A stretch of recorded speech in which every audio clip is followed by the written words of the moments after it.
Adding a board and batten design is an easy way to add extra detail to your walls. To create this, first I picked up a few 1x4s, 1x3s, 1x2s, primed MDF board at Home Depot.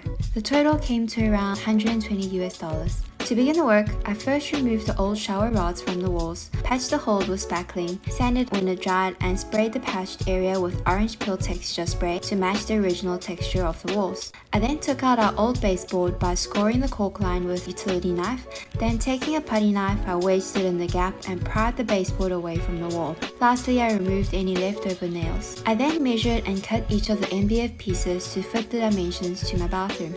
I used the 1x4s as the horizontal top piece and baseboard, the 1x3s as the vertical pieces, and the 1x2s as the shelf which sits on the very top. For the spacing, I used 8 inches spacing. A useful tip for measuring is, sometimes at the ends of your walls, the tape measure will be bent and it's hard to tell what the exact measurement is. When this occurs, mark a location that's easy to do math. For example, here the measurement was around 71, so I made a mark where 70 inches was, then flipped the ruler around and measured the dimension from the 70-inch mark to the wall.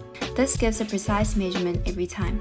A second tip is, don't worry about the small gaps between your meter joints. This can be easily closed up with cork and filler putty later on.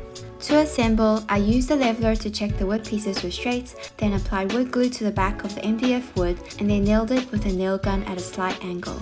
I did my baseboards last as I was painting the tiles too, but you can do this first. After this, I filled in the nail holes with putty and I caulked each of the edges where the wood meets the wall. Lastly, I painted the board and batten with a grey paint Home Depot mix for me. It matches the Rust-Oleum smoke grey shades on my tiles. Painting behind the toilet was relatively easy. I covered the toilet with a plastic bag to protect it from paint, then using a regular 12-inch long flat edge paintbrush, I was able to reach all the areas behind the toilet.